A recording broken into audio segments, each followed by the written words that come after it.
In part 2 of our example of a beam that's bending, in this case a simply supported beam with a midspan load, we've already come up with the shear diagram, moment diagram, and the associated functions.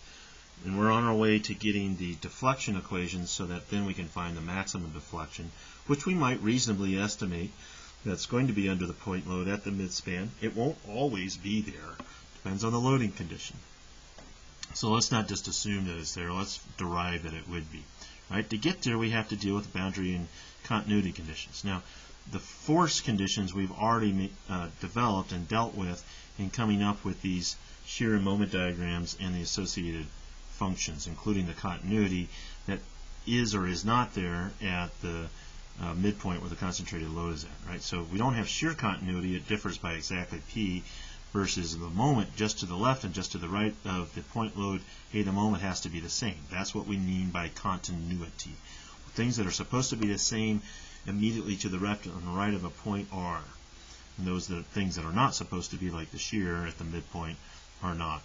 So let's focus now on the displacement boundary and continuity conditions.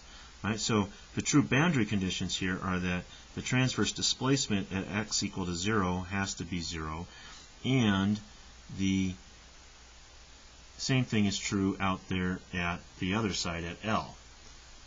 Now we don't know anything about the slope on either side, so that's it. Now at the midpoint, the continuity condition is going to be that, hey, right here at that location under the point load, the transverse displacement just to the left of x equal to L over 2 has to be equal to the displacement just to the right. Right? Both sides just right there come down by exactly the same amount.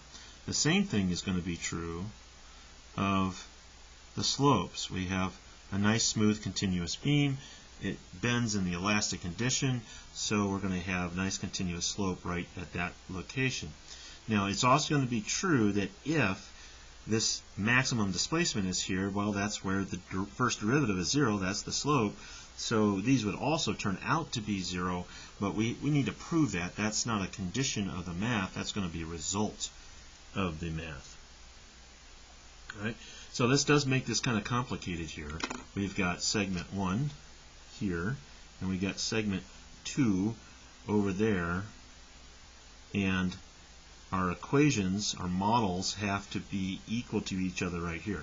That's how we're going to get 1, 2, 3, 4 displacement conditions associated with 2 beam segments. We get 2 of those conditions for each, for a total of 4.